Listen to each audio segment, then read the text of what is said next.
नमस्कार साथियों, मेरा नाम है शगुन सांगवान। स्वागत करता हूं आपका टारगेट फॉर आईक्यू में। हमारी ये मैपिंग की सीरीज चल रही है जिसमें हम लोग 2 क्लास कर चुके हैं।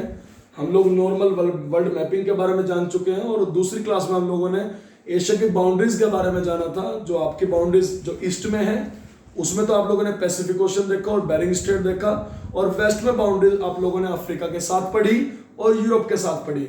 आज हम एशिया के अंदर घुसते हैं और सबसे पहले कंट्री की बात करते हैं, जापान।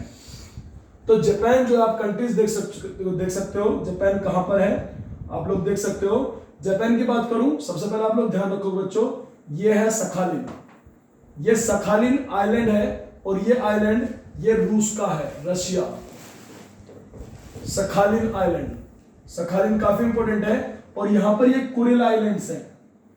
कुरिल आइलैंड्स भी यहां पर, क्योंकि ये वाला जो भाग है ना, याद रखोगे, ये कमचटका है। कम चटका एग्जाम पूछा, पर्वत भी है ये, पूछेगा कमचटका पर्वत कहां पर है, रशिया में। और ये कुरिल द्वीप जो है ये कमचटका से ही निकले हुए हैं। लेकिन ये भी इंपॉर्टेंट बात है कि हाल ही फिलहाल में रशिया और जापान के बीच में कुरिल्स को लेकर जो है बहुत बड़ा विवाद चल रहा है। रशिया इन द्वीपों को अपने नॉर्थ क्षेत्र बोलता है, नॉर्थ रीजन बोलता है, उत्तरी क्षेत्र बोलता है, लेकिन रशिया उनको कुरिल बोलता है। इसलिए जापान उन पर अपना स्वामित्व होने का दावा कर रहा है। यह काफी इंपॉर्टेंट है कि कुरिल आइलैंड किसके हैं और ये किसके बीच विवादित है, जापान और रशिया के बीच में। अब जापान के आइलैंड्स देखते हैं बच्चों। जापान का ये वाला जो आइलैंड है, सबसे नॉर्थ वाला, ये आइलैंड है होक्काइडो। होक्काइडो ये वाला जो आइलैंड है, ये वाला पूरा ध्यान से देखते रहना, काफी इंपॉर्टेंट बात बोलूंगा। ये वाला, इस आइलैंड का नाम है होंशु। ये वाला जो आइलैंड है, ये आइलैंड है आपका क्यूशु। और ये वाला जो आइलैंड है छोटा सा, ये आइलैंड है शिकोकू। ध्यान से सुनते रहना वाल को। ये जो चारों आइलैंड्स हैं, वैसे यहां पर ये जो आइलैंड्स है नीचे, ये रुक्यू आइलैंड्स है, ये भी जापान के हैं। लेकिन कुरिल आइलैंड रशिया के कब्जे में, इन पर दावा कौन कर रहा है, जापान।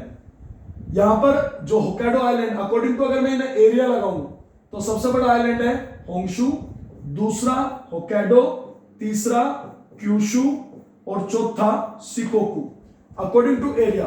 लेकिन जैसे यूपी SSC के कई एग्जाम हो चुके हैं तो वहां पर जो है इनको उत्तर से दक्षिण लगवा दिया।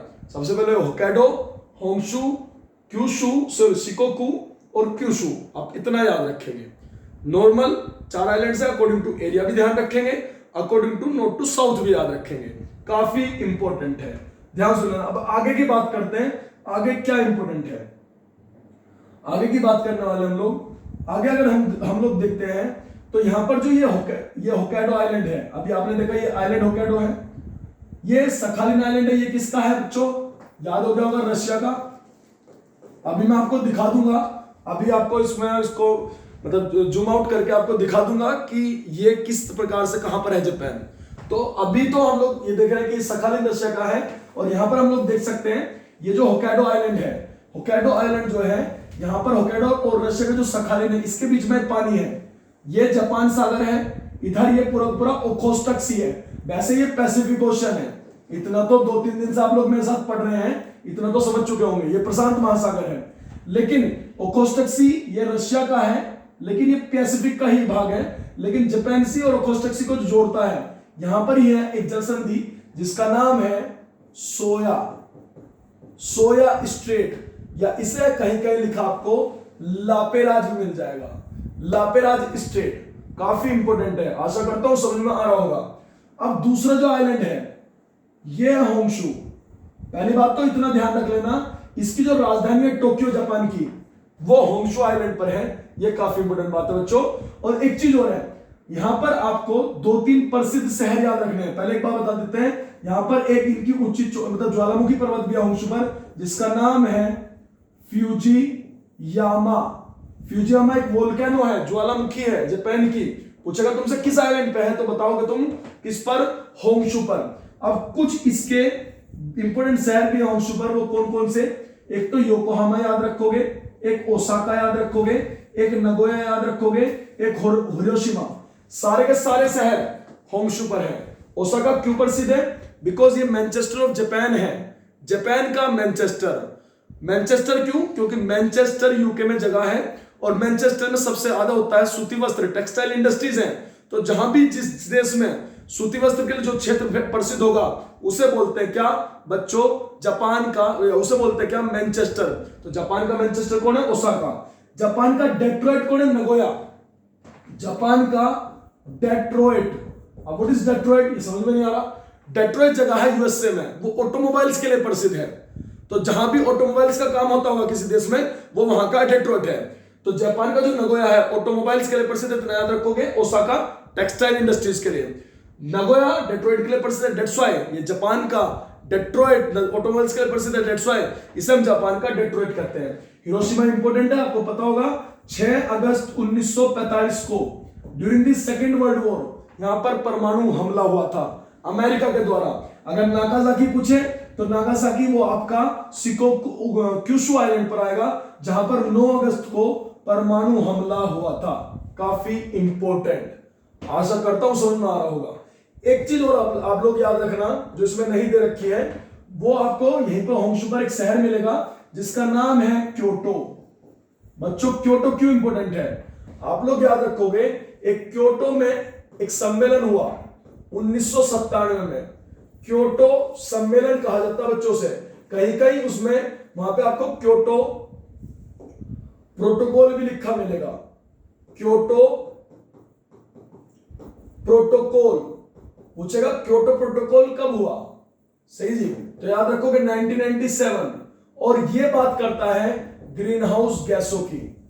ग्रीन हाउस गैसों का उत्सर्जन कम करो, ग्रीन हाउस गैसेस का एमिशन कम करो। बिकॉज ग्रीन हाउस गैसेस जो हैं क्या करती हैं? वो सौर विकिरण को तो आने देती हैं, क्योंकि आपको पता होना चाहिए बच्चों इतना कि अगर सौर विकिरण है उसका जो तरंगदैर्घ्य है, मतलब सॉरी जो सोलर रेडिएशन होता है, जो उसका वेवलेंथ होता है, ये जो बीच में डिस्टेंस होता है सब वेवलेंथ बोलते हैं। तो सौर विकिरण का वेवलेंथ कम होता है in comparison of terrestrial radiation. Terrestrial radiation का वेवलेंथ ज्यादा होता है, क्योंकि वायुमंडल हमारा कभी सौर विकिरण से ऊष्मा प्राप्त नहीं करता, गर्म नहीं होता। पहले अर्थ गर्म होती है फिर छोड़ती है टेरेस्ट्रियल रेडिएशन। तो इसलिए जो वैज्ञानिक थे जोसेफ फोरियर, उन्होंने क्या करा? उन्होंने देखा कि एक पॉलिथीन का घर बनाया अर्थ पर, उसमें देखा जो सोलर रेडिएशन था छोटे तरंगदैर्घ्य वाला वो तो उसमें घुस गया, लेकिन टेरेस्ट्रियल रेडिएशन निकल नहीं पाता बिकॉज वो लॉन्ग वेव होता है। इसके अंदर न्यूनतम तापमान बना रहता है, चाहे रात में कितनी भी ठंड पड़े, कि पेड़ पौधे या कोई भी जिस चीज को बना दिया गया वो खराब नहीं होगा, नॉर्मल टेम्परेचर बना रहेगा। ऐसा ही काम ग्रीन हाउस गैसेस करती है।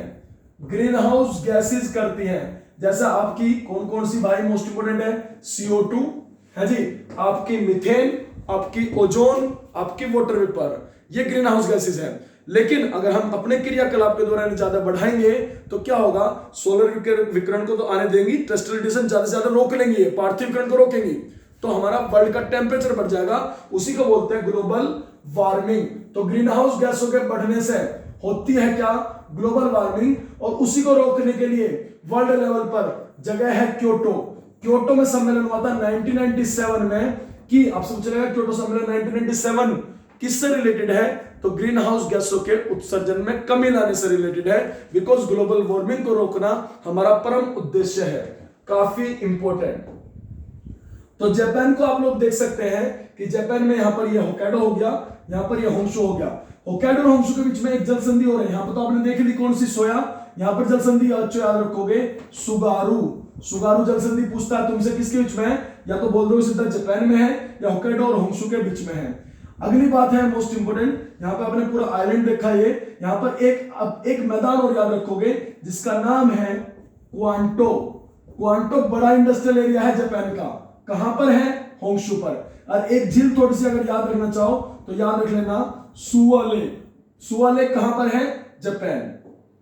अब जापान की अगर बात करता हूं मैं, तो यहां पर ये जो आइलैंड है छोटा सा, ये है शिकोकू। मैंने बताया सबसे बड़ा है आपका होंशु, दूसरा होक्काइडो, तीसरा शिकोकू, तीसरा क्यूशु, चौथा शिकोकू। क्यूशु और शिकोकू के बीच में यहां पर एक जलसंधि याद रखना है जिसका नाम है सुसीमा। तो सुसीमा स्टेट कहां पर है? जापान में। बस इतना ही आपको याद रखना है कि सुगारू, सुसीमा और जापान के आइलैंड्स के बारे में। अब एक चीज और है, अगर आपसे पूछता है कि जापान के लोग जो है एक त्योहार मनाते हैं, कौन सा? चाय का त्योहार, जिसे बोलते हैं चा नु यू। काफी इंपॉर्टेंट। आशा करता हूं समझ में आ रहा होगा। ये आज की हमारी वीडियो जापान की थी। जापान के बारे में बात करा, हम एशिया के अंदर घुस चुके हैं। आपको वीडियो अच्छी लग रही है तो आप लोग सब्सक्राइब कीजिए और शेयर करते रहिए। Thank you.